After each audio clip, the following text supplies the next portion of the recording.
புத்தாண்டு நல்வாழ்த்துக்கள்.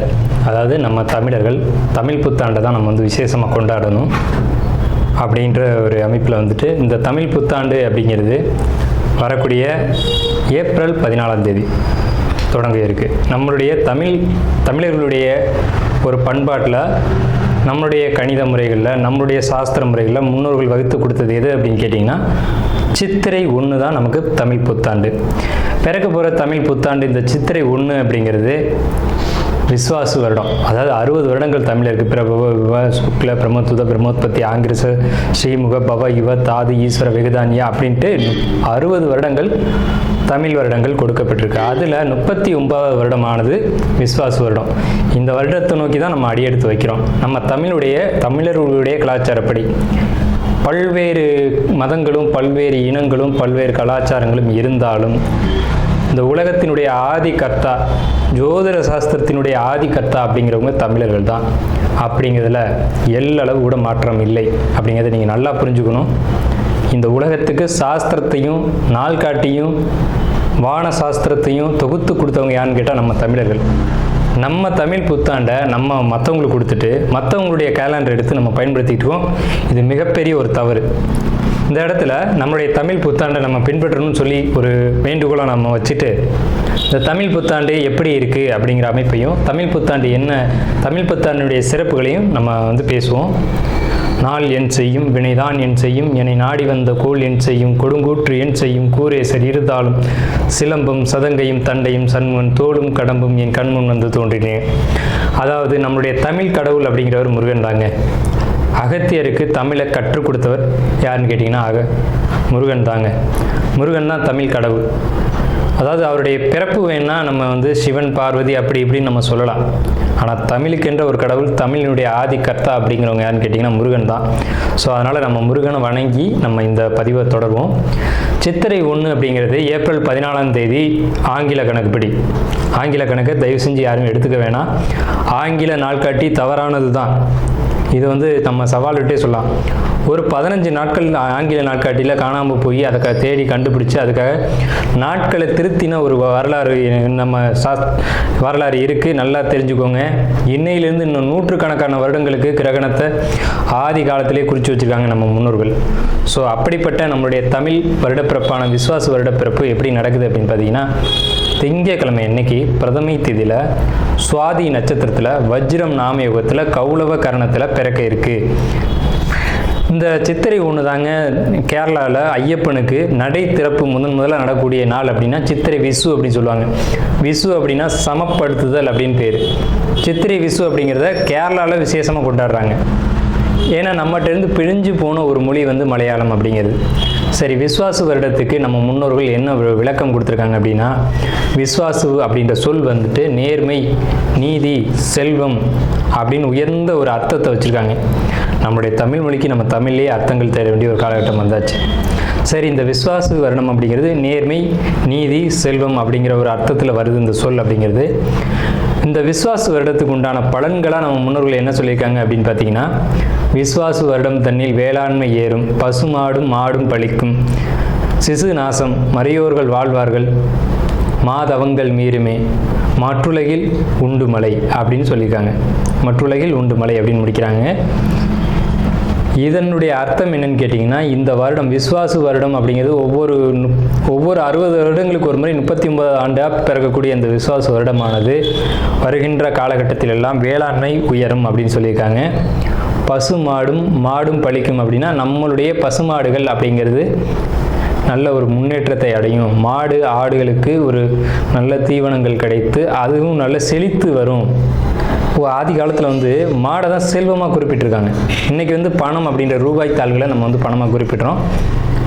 ஒரு முன்னோர்கள்லாம் வந்து மாடு எவ்வளோ இருக்குது, மாட்டினுடைய அந்த குப்பை வந்து வேஸ்ட்டெல்லாம் எங்கே ஒரு மனிதன் வந்து எங்கே சேகரிக்கிறானோ அதை போய் முதல்ல பார்ப்பாங்கங்க. அதை வச்சு தான் அவனுடைய செல்வம் என்னன்றதை குறிப்பிட்டு பொண்ணு கொடுக்குறதா இருக்கட்டும், பொண்ணு எடுக்கிறதா இருக்கட்டும், இதெல்லாம் நம்முடைய மரபில் இருந்து வந்த ஒரு விஷயம்.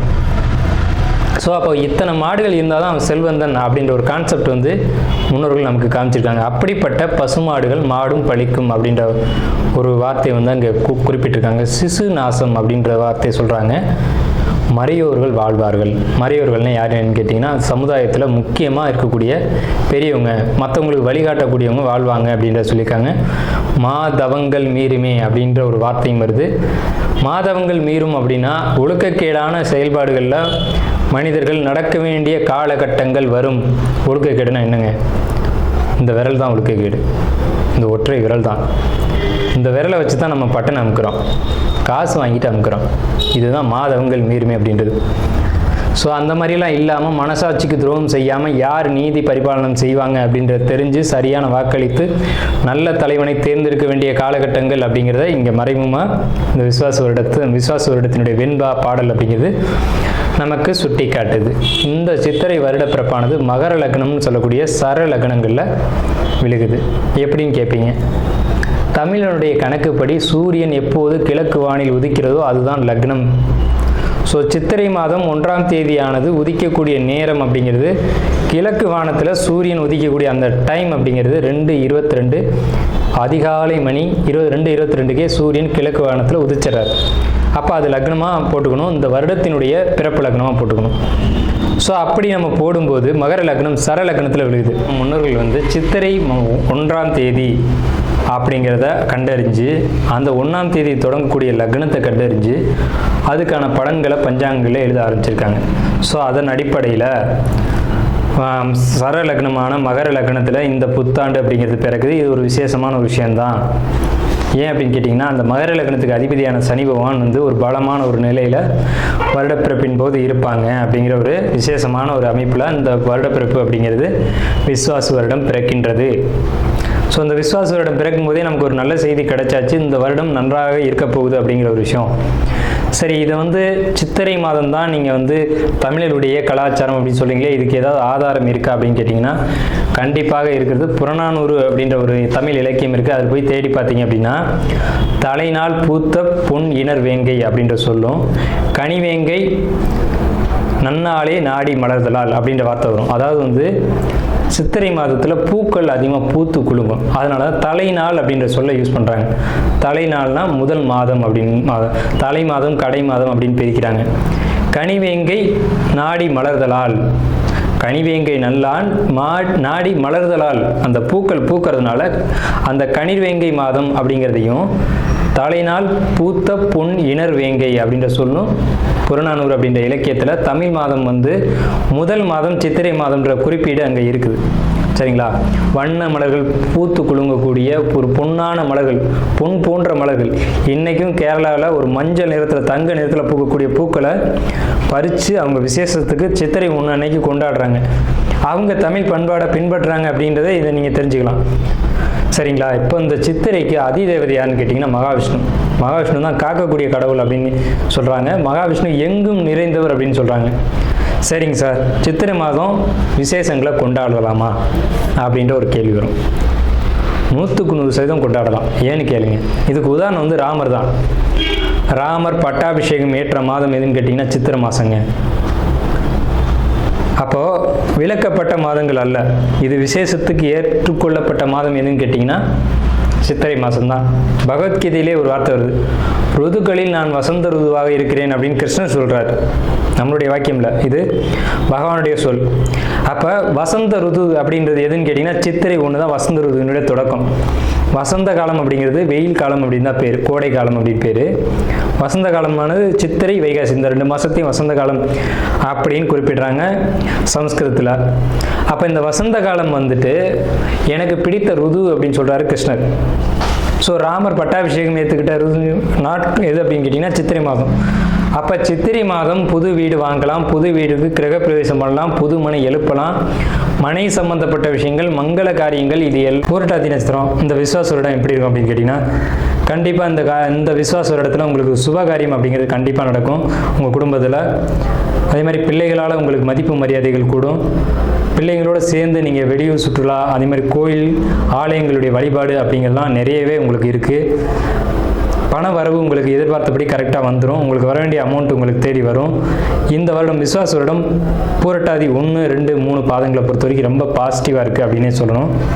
என்ன விஷயத்தில்? பொருளாதார விஷயத்தில் பாசிட்டிவ், குடும்ப விஷயத்தில் பாசிட்டிவ், பெரியவங்களுடைய சப்போர்ட் கிடைக்கும். அதாவது கும்பராசி இது ஒரு அழகான ராசி. ராசி மண்டலத்திலேயே இது ஒரு அற்புதமான ராசி. இந்த ராசியில் தான் மிகப்பெரிய ரிஷிகளும் ஞானிகளும் சித்தர்களும் அவதரிச்சிருக்காங்க. ஸோ அப்படிப்பட்ட கும்பராசிக்காரங்க எங்கே இருந்தாலும் சரி, அவங்களுடைய குணம் அப்படிங்கிறது ரொம்ப தங்கமான குணமாக இருக்கும். என்னன்னு கேட்டிங்கன்னா, தனக்குன்னு வாழாமல் மற்றவங்களுக்காகவும் சமுதாயத்துக்காகவும் வாழக்கூடியவங்க அதிகபட்சமான பேர் கும்பராசிக்காரங்க தான். அப்படிப்பட்ட உயர்வான குணங்களை உடைய கும்பராசிக்காரங்களான உங்களுடைய குணம் அப்படிங்கிறது எல்லாரும் நல்லா இருக்கணும், நானும் நல்லா இருக்கணும் அப்படின்னு நினைக்கக்கூடிய ஒரு தன்மை இருக்கும். இதை தான் நம்ம எப்போவுமே நம்ம வீடியோக்குள்ளே அடிக்கடி சொல்கிற விஷயம் இதுதான். கும்பராசினாவே உயர்வான குணம். கும்பம்னா கோயில் கோபுரத்தில் தான் இருக்கும். அப்போ கோயில் கோபுரத்தில் இருக்கக்கூடியவங்களுக்கு குணம் எப்படி இருக்கும்? அந்த எண்ணமும் அந்தளவுக்கு உயர்வாக தான் இருக்கும். ஸோ அப்படிப்பட்ட உயர்வான எண்ணங்களை உடைய கும்பராசி நேயர்களே, உங்களுக்கு இந்த விஸ்வாச வருடம் என்ன மாதிரியான பலன்கள் நடக்க இருக்குது அப்படிங்கிறத பார்க்குறோம். தமிழ் ஆண்டு அப்படிங்கிறது 60 ஆண்டுகள். பிரபவ, விபவ, சுக்ல, பிரமோத்துத, பிரமோத்பத்தி, ஆங்கிரச, ஸ்ரீமுக, பவ, இவ, தாது, ஈஸ்வர, வெகுதானிய இப்படின்னு சொல்லி வரிசையில் 39வது வருஷம் தான் விஸ்வாச வருடம். இந்த விஸ்வாச வருடத்துக்கு மிகப்பெரிய ஏற்றங்கள் அப்படிங்கிறலாம் நிறையவே இருக்குது. என்ன ஏற்றங்கள் அப்படின்னு கேட்டிங்கன்னா, விஸ்வாசு வருடம் தன்னில் வேளாண்மை ஏறும், பசுமாடும் மாடும் பலிக்கும், சிசுநாசம், மறையோர்கள் வாழ்வார்கள், மாதவங்கள் மீறுமே, மற்றுலகில் உண்டு மலை அப்படின்னு சொல்லியிருக்காங்க. அப்போ இந்த ஆண்டு 12 ராசிக்குமே உயர்வான நல்ல பலன்கள் நடக்கும் அப்படிங்கிறத அங்கே முன்னோர்கள் ஏற்கனவே தொகுத்து கொடுத்துட்டாங்க. அப்படி இருந்தாலும் நம்மளுடைய கணிப்புக்கு இந்த ஆண்டு கிரகநிலைகளை ஒட்டி நம்ம கணிக்கிறோம். இந்த கணிப்புகளின் அடிப்படையில் உங்களுக்கு என்ன மாதிரியான பலன்கள் நடைபெறுது அப்படிங்கிறத பற்றி நம்ம இந்த வீடியோவில் பார்ப்போம். தயவு செஞ்சு நம்ம வீடியோ ஸ்கிப் பண்ணாமல் முழுமையாக பாருங்கள். அப்போ தான் நம்ம என்ன சொல்ல வரோம் அப்படிங்கிறது முழுமையாக தெரியும். உங்களுடைய பொன்னான நேரத்தை ஒதுக்கி தயவு செஞ்சு இந்த வீடியோ முழுமையாக பாருங்கள். அது மட்டும் இல்லாமல் நம்மளுடைய இந்த சேனலில் ஜோதிடம், வாஸ்து, ஆன்மீகம், பரிகாரம், ராசி பலன் அப்படின்ற விஷயம்லாம் தொடர்ந்து வருது. இது எல்லாமே உங்களுக்கு பயனுள்ள ஒரு விஷயமா இருக்கும். தொடர்ந்து நம்ம சேனலுக்கு ஆதரவு கொடுக்கும்படி கேட்டுக்கிட்டு நம்ம ராசி பலன் அப்படின்ற ஒரு கான்செப்டுக்குள்ளே போவோம். உங்கள் ராசியை பொறுத்த வரைக்கும் கும்ப ராசி. இந்த கும்பத்தில் ராகு பகவான் டிரான்சிட்டில் வராங்க இந்த விஸ்வாச வருடத்தில். அப்போ ஜென்ம ராகு அப்படின்னு பேர் அதுக்கு. இது வரைக்கும் ஜென்ம சனியாக இருந்தது விலகி பாத சனியாக மாறுது. எப்போவுமே நல்ல ஒரு விஷயத்தை தெரிஞ்சுங்க. பாத சனியாக மாறும்போது கஷ்டங்கள் பல மடங்கு குறையும். விரயச்சனி வரும்போது தான் விரயங்களாக இருக்கட்டும், மன அழுத்தங்களாக இருக்கட்டும் ஒருத்தருக்கு அதிகப்படியான அளவில் இருக்கும். ஜென்மச்சனியில் அது ஓரளவுக்கு குறைவாகும், ஆனால் பாதச்சனியில் முழுமையாக குறையும் அப்படிங்கிறத நல்லா தெரிஞ்சுக்கோங்க. உங்களுடைய சுய ஜாதகம்னு ஒன்று இருக்குது, அதுவும் உங்களுடைய பலன்களை சொல்லும். பிறப்பு ஜாதகத்தின் அடிப்படையில் கணிக்கணும். இருந்தாலும் இந்த கோச்சார டிரான்சிட் அடிப்படையில் பார்க்கும்போது உங்களுக்கு நல்ல பலன் தான் மிகுதியாக இருக்குது.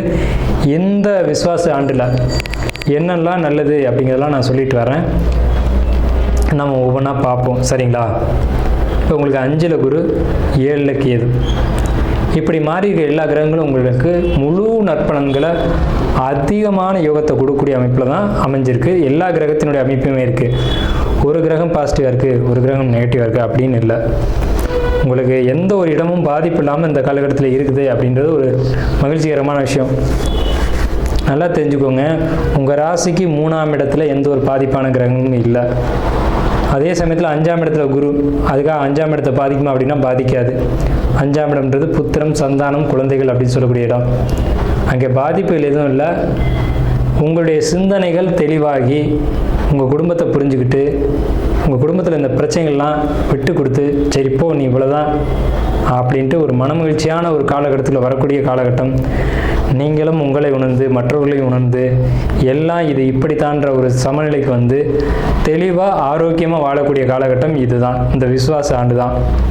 இந்த விஸ்வாச ஆண்டுக்கு பிறகு உங்களுடைய வாழ்க்கை இன்னும் நல்ல ஒரு முன்னேற்றத்தை நோக்கி போகும். ஆனால் அந்த முன்னேற்றத்தினுடைய முதல் படிக்கல் அப்படிங்கிறது விஸ்வாச ஆண்டு தான். முன்னேற்றத்தை நான் பார்த்தேன் என் வாழ்க்கையில் அப்படிங்கிறது இந்த விஸ்வாச ஆண்டில் இருக்கும். நல்லா குறித்து வச்சுக்கோங்க, நல்ல மனசில் வச்சுக்கோங்க. இது வரைக்கும் நடந்த கசப்புகள் அது ஒரு பக்கம் இருக்கட்டும். நம்ம சேனலை இப்போ அதிகமாக பார்க்கக்கூடியவங்க கும்பராசிக்காரங்க. அதனால் நான் அழுத்தமாக சொல்கிறேன், இந்த ராசிக்கு நம்ம அதிகமான விஷயங்களை கொடுக்கணுன்ற ஒரு அமைப்பு இருக்குது. ஏன்னு கேட்டிங்கன்னா, இப்போ 2ஆம் இடத்து சனி என்ன செய்யும் அப்படின்னு கேட்டிங்கன்னா, பொருளாதார தடைகளை மீண்டும் ஏற்படுத்தும். இருந்தாலும் அதுலேயும் சமாளிக்கக்கூடிய ஆற்றலையும் கொடுக்கும். இவ்வளோ நாள் சமாளிக்க முடியாமல் இருந்தோமே, இப்போ சமாளிக்கிற அளவுக்கு அது வந்திருக்கோம்ல அப்படிங்கிற ஒரு நல்ல விஷயம். அதே மாதிரி பொருளாதார தட்டுப்பாடுகள் அப்படிங்கிறது இனி இருக்காது. இது நாள் வரைக்கும் இருந்தது உண்மைதான், அது யாரும் மறுக்கலை. அடகு வச்சது, பணத்தை இழந்தது, சொத்தை இழந்தது, உறவுகளை இழந்தது, எதிரிகள் தொல்லை, கூட பிறந்தவங்க, அப்பா அம்மா, இந்த உறவு தொல்லை எல்லாமே இருந்ததெல்லாம் உண்மைதான். ஆனால் இனி எல்லாமே சரியாகும் ஒரே டைமில். இந்த காலகட்டத்தில் சகோதரன் வழி உறவும் சரியாகும், உடல் ஆரோக்கியமும் நல்லா ஹெல்த்தும் உங்களுக்கு ஃபிட் ஆகும்.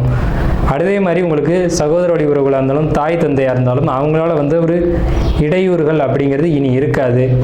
உங்களுக்கு சேர வேண்டிய சொத்து பங்கு அப்படிங்கிறது கரெக்டாக சேரும். இதெல்லாம் ஏகப்பட்ட பிரச்சனையே வருது, அதெல்லாம் கரெக்டாக வந்துடும். எந்த ஒரு பிரச்சனையும் இல்லாமல் உங்களுக்கு பாசிட்டிவான காலகட்டங்கள். உடம்பில் ஏற்பட்ட பல பாதிப்புகள் நம்ம பழைய வீடியோக்குள்ளே என்ன பாதிப்புலாம் ஏற்படும்னு நம்ம சொல்லியிருக்கோம்.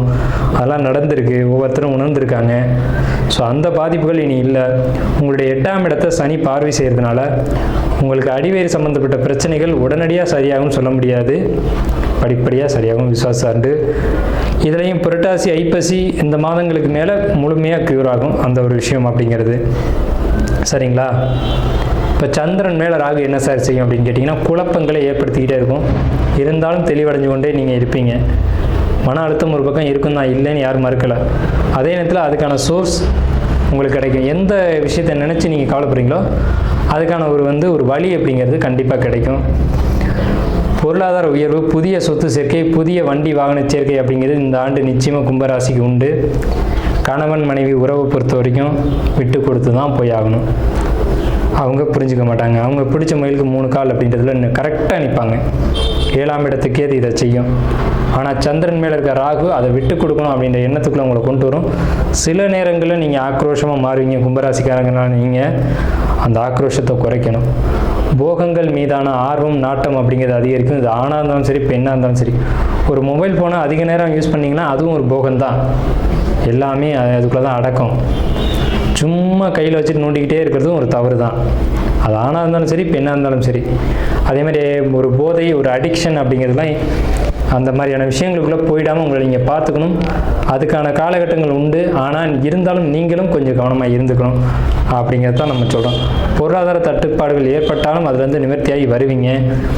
குடும்பத்தில் சகோதர வழி ஒற்றுமைகள் அப்படிங்கிறது கிடைக்கும். புதிய சொத்து சேர்க்கைக்கான வழிவகைகள் உண்டு. குழந்தைகளால் மதிப்பு மரியாதைகள் கூடக்கூடிய அமைப்பு. குழந்தைகள் படிக்கும்போது நல்ல மதிப்பெண் எடுத்து உங்களை மரியாதையாக ஒரு மதிப்பு மரியாதையை ஏற்படுத்தக்கூடிய ஒரு அமைப்பு அப்படிங்கிறது இந்த ஆண்டில் உண்டு. அதே நேரத்தில் எதிரிகள் தொந்தரவு இது வரைக்கும் இருந்திருந்தாலும் இதுக்கு மேலே இருந்த இடம் தெரியாமல் போயிடுவாங்க. கோர்ட்டு கேஸு வம்பு வழக்குன்னு ஏதாவது இருந்துச்சு அப்படின்னா அது உங்களுக்கு சாதகமான வழியில் வரும். தூக்கம் மட்டும் இப்போதைக்கு பிரச்சனை. சரியான தூக்கம் அப்படின்றது ஏற்படாது. அயன சயனங்களை பொறுத்த வரைக்கும் போக்குவரத்தில் கொஞ்சம் பாதிப்புகள் ஏற்படுத்தும். கால், முட்டி, இடுப்பு, அதாவது இடுப்புக்கு கீழே வலிகள் ஏற்படுறதுக்கான வாய்ப்புகள் உண்டு. உங்களுக்கு மற்றபடி எல்லாமே பாசிட்டிவாக தான் இருக்குது. நெகட்டிவான அமைப்புகள் உங்களுக்கு அதிகபட்சம் இல்லை. உங்களுக்கு பாசிட்டிவான விஷயம்னு பார்த்தீங்கன்னா 70% மேலே நல்ல பலன்கள் இருக்குது. வெறும் ஒரு 25% மட்டும்தான் நெகட்டிவான பலன்கள் இருக்குது. அது என்னன்றதை நம்ம சொல்லியிருக்கோம். சின்ன சின்ன பொருளாதார தடைகளும், இடுப்புக்கு கீழான உடல் பாதிப்புகளும், அடிவயிறு சம்மந்தப்பட்ட பாதிப்புகளும், சரியான தூக்கம் வராத ஒரு தன்மைகளும் தான் உங்களுக்கு பாதிப்பாக இப்போதைக்கு இருக்கிறது. மற்ற எல்லா விஷயங்களையும் பொறுத்த வரைக்கும் பாசிட்டிவான காரியங்கள், எடுத்த காரியத்தில் வெற்றி அப்படிங்கிறலாம் கண்டிப்பாக உங்கள் ஜாதகத்தில் இந்த டைமில் இருக்கும். இருந்தாலும் உங்கள் சுய ஜாதகத்தை நம்மளை மாதிரியோ அல்லது உங்கள் குடும்ப ஜோசியர்கிட்டையோ கொடுத்து ஒரு முறைக்கு 2 முறை தெளிவாக பார்த்து கொள்ளுங்கள். ஏன்னா இந்த காலகட்டம் நல்ல காலகட்டம் தான். இன்னும் முன்னேறி வர்றதுக்கான வழிவகைகளை பார்த்துக்கும்படி கேட்டுக்கிட்டு இந்த வீடியோவை நம்ம நிறைவு செய்வோம்.